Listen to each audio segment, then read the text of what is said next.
ناظرین، میاں طاہر حاضر خدمت۔ آج میں آپ کو دو تین بڑی خبریں دے رہا ہوں۔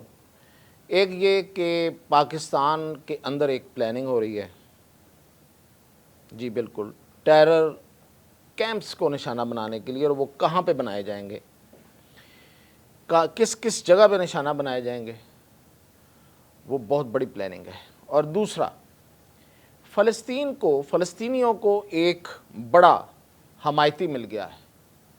دنیا میں ایک ایسا ملک ہے جس نے فیصلہ کیا ہے کہ وہ فلسطینیوں کی حمایت کرے گا، اور وہ ملک جو ہے وہ مشہور ہے اپنی ملٹری پاور کے حوالے سے۔ وہ کون ہے یہ بتاؤں گا، اور ساتھ ہی آپ کو یہ جو خزدار حملہ ہے، میں نے آپ کو کہا تھا کہ یہ ایگزامپل بنایا جائے گا۔ اب اس میں دو قسم کے آپریشن ہیں، ان کے نام بھی آپ کو پہلے بتا چکا ہوں، اور کون سا آپریشن کس حد تک جا رہا ہے، کتنے لوگ اب تک پکڑے گئے ہیں، اور وہ ثبوتوں کے ساتھ۔ تو یہ تین چیزیں۔ تو سب سے پہلے تو میں آپ کو بتاؤں کہ جو خزدار حملے کے بعد آپریشن ٹو پرونگ، دو طرفہ آپریشن ہے۔ ملک کے اندر آپریشن کا نام ہے آپریشن معصوم، ملک کے باہر آپریشن کا نام ہے آپریشن فالکن کلا، یعنی کہ شہباز کا پنجہ۔ اور یہ جو شہباز کا پنجہ ہے، یہ ملک کے باہر جتنا بڑا نیٹ ورک ہے اس کو یہ توڑے گا، اس کو یہ آئیڈینٹیفائی کرے گا، اور وہاں پہ اپنے پنجے گاڑے گا۔ اب ملک سے باہر کہاں کہاں ہے، میں نے پہلے بھی بتایا تھا۔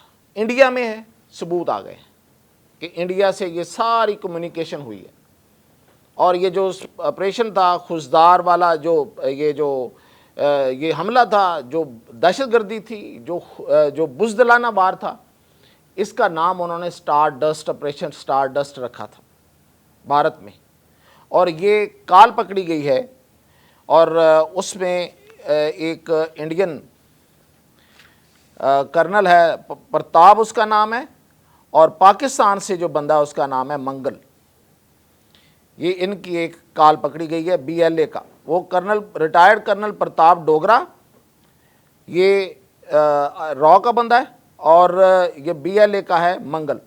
ان کے درمیان 17 منٹ کی انکرپٹڈ کال ہوئی ہے، جس کو پکڑا، اور اس کے باقاعدہ ثبوت ہیں، ساری ٹریکنگ موجود ہے اس کی، اور گورنمنٹ جو ہے، حکومت پاکستان، یہ ساری ثبوت اکٹھے کر رہی ہے، اور اس کا نتیجہ کیا نکلے گا وہ میں آپ کو آگے جا کے بتاتا ہوں۔ پھر یہ کہ یہ جو اس میں بارود استعمال ہوا ہے RDX، اس کے جو نمونے اس کا جو چیک کیا گیا ہے، تو یہ نائٹروجن 15، اور یہ والا جو نائٹروجن 15 ہے، یہ ان کی ایک فیکٹری ہے انڈیا میں، پلگاؤں آرڈیننس فیکٹری، یہ وہاں سے آیا۔ یہ بالکل اس کے بھی ثبوت موجود ہیں۔ ظاہر ہے پاکستان ایک عرصے سے اپنے دشمن سے نمٹ رہا ہے، تو اس کے پاس وہ سب کچھ ہے جو وہ کرتا رہا ہے۔ اب جو لوگ پکڑے گئے ہیں ان کی تفصیل کچھ یوں ہے کہ عبداللطیف ولد محمد عیسیٰ، اس کو پکڑا گیا ہے، اور یہ بندہ جو ہے، اس کے پاس سے موبائل فون، ایک خفیہ نمبر، جو کہ دلی کے ساتھ اس کی رابطہ کرواتا تھا۔ دلی میں موجود ان کا جو جیوڈی روڈ ہے، وہاں پہ جو ان کا رابطہ ہے وہاں پہ کرواتا تھا۔ اور یہ جو اس کا IPLLA کا جو سربراہ ہے اللہ نظر، وہ بھی اسی فون لائن سے باتیں کرتا تھا، تو یہ وہ میچ کر گئی ہیں۔ دوسرا بندہ جی عبدالظاہر ولد حاجی مصطفیٰ، اور مقصود احمد ولد حاجی علی احمد۔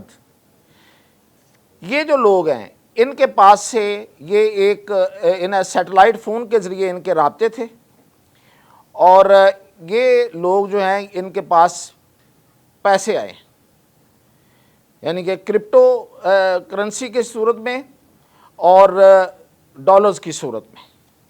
اور ان کا جو ہماری جو سیٹلائٹ ہے اسپارکو کا، اس نے یہ پکڑا ہے کہ یہ ایک سگنل دیتے تھے یہاں سے، جو کہ انڈیا کے اندر ان کا ایک ڈیفنس کا ایک سیٹلائٹ ہے، وزارت دفاع کا، یعنی فوج کا، اس کے ساتھ وہ ٹکراتا تھا، اور وہاں سے وہ اپنی جو انسٹرکشنز ہیں وہ ان کو واپس آتی تھی، تو اس کے بھی ثبوت مل گئے۔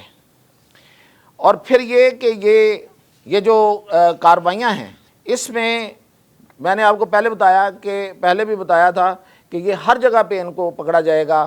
ان کے یہ جو منشیات بیچنے والے گروہ ہوتے ہیں، ان کے ذریعے بھی ان کی چونکہ رابطہ کاری ہوتی ہے، تو ہماری میری ٹائم نے چابہار میں اور چابہار کے درمیان پور بندر اور چابہار کے درمیان ایک کشتی کو پکڑا، جو کہ یہ منشیات کا کاروبار کرنے والے لوگوں کا وہ قافلہ تھا۔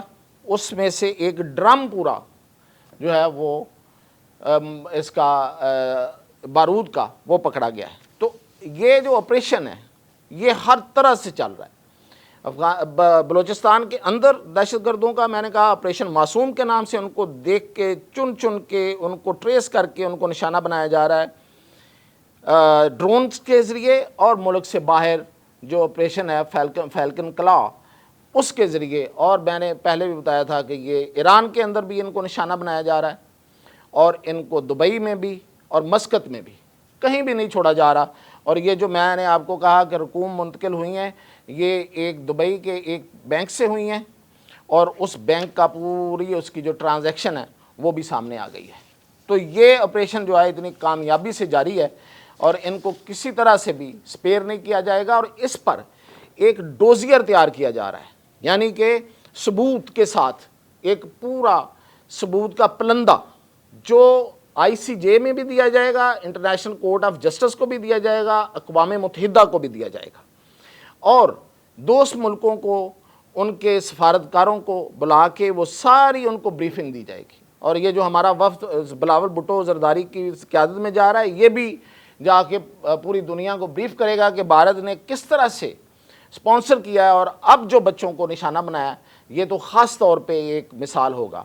تو یہ سارے ثبوت دینے کے بعد اب میں آتا ہوں اس خبر کی طرف کہ پاکستان نے کیا منصوبہ بندی کی ہے۔ ان سارے ثبوتوں کے بعد، یہ چونکہ ثبوت تو موجود ہیں، اب یہ دنیا کو بتانے ہیں۔ دنیا کو بتانے کے بعد پاکستان حق رکھتا ہے اس دہشت گردی کا جواب دینے کے لیے، اور وہ دہشت گرد ٹیرر کیمپس جتنے ہیں، دہشت گردوں کے جو کیمپس ہیں، ان کو نشانہ بنانے کا حق رکھتا ہے، وہ چاہے افغانستان میں ہوں، چاہے وہ ایران میں ہوں یا انڈیا میں ہوں۔ یس، یہ پلاننگ ہے، اور یہ اس کی پلاننگ کر لی گئی ہے۔ اگر وہ انڈیا کے اندر دہشت گردی جو سپورٹ ہو رہی ہے، جو ان کو یہ جو میں نے کہا ثبوت ہے، اور وہاں پہ لوگ بھی ہیں اور ان کے ذریعے پیسے بھی بھجوائے جا رہے ہیں اور کمیونیکیشن بھی ہو رہی ہے، تو وہاں پہ میزائل اٹیک کیے جائیں گے۔ اور اس دفعہ انڈیا کے بہت اندر بہت دور تک جا کے میزائل اٹیک کیے جائیں گے، اور وہ بڑے پریسائز ہوں گے۔ انڈین عوام کو گھبرانے کی ضرورت نہیں ہے، صرف ٹارگٹس کو اویل کیا جائے گا۔ پہلے بھی فوجی جو انسٹالیشنز ہیں ان کو نشانہ بنایا تھا، کسی سویلین کو نشانہ نہیں بنایا۔ اس بار بھی اطمینان رکھیے، بھارتیوں کو، شہریوں کو، سویلین کو کوئی نقصان نہیں پہنچایا جائے گا، لیکن ان ٹارگٹس کو چن کے نشانہ بنایا جائے گا، اور long range missile, short range missile دونوں استعمال ہوں گے۔ میں نے اس کا ایک سینیریو بھی آپ کو بتایا تھا، فتح 1 اور فتح 2 جو ہے یہ پوری جنگ جیت سکتے ہیں۔ اب آخر پہ میں آپ کو بتاتا ہوں کہ فلسطین کا کون حامی آ گیا ہے۔ تو شمالی کوریا نے فیصلہ کیا ہے کہ وہ فلسطینیوں کی حمایت کرے گا ہر لحاظ سے، اور اس کے پاس جو سب سے بڑی حمایت کرنے کا جو وہ کر سکتا ہے وہ ملیٹریلی کر سکتا ہے۔ تو اس لیے اس نے غزہ میں اسرائیل کے خلاف اسلحہ دینے کا، ان کو انٹیلیجنس سپورٹ دینے کا، ایون اس نے اپنے ایکسپرٹس جو ہیں وہ بھیجنے کا، اپنے کمانڈوز بھیجنے کا کہہ دیا ہے، اور اپنی حکومت کو وہ جو سربراہ ہے شمالی کوریا کو اس نے آرڈر دیے ہیں کہ فلسطینیوں کی ہر صورت مدد کی جائے، اور اسرائیل کا رستہ روکا جائے کہ وہ اس دنیا کا ایسا گنڈا بنا ہوا ہے کہ جس کا رستہ روکنا اب کسی کے شاید بس میں نہیں ہے۔ تو یہ ایک نیا پلیئر ہے، نیا حامی ہے، اور اس کا جو آپ کو پتہ ہے اس کے جو سٹائل کا، وہ ایک ڈکٹیٹر آدمی ہے، اور وہ پیچھے ہٹنے والا نہیں ہے، اور کس قدر اس کا جو میزائل پروگرام جو ہے وہ کامیاب ہے، کہ امریکہ بھی اس سے ڈرتا ہے. ٹرمپ اس کے ساتھ پچھلی دفعہ آگے ہاتھ ملاتا رہا اس لیے کہ کہیں وہ میزائل نہ داغ دے. تو وہ بندہ جو ہے وہ انپریڈکٹیبل ہے. ہو سکتا ہے کہ وہاں سے کوئی میزائل فائر کر دے اسرائیل پہ اور پھر اسرائیل کی تباہی شروع ہو جائے. تو یہ تھی اب تک کی اہم خبریں. مزید اپڈیٹ کے ساتھ حاضر ہوں.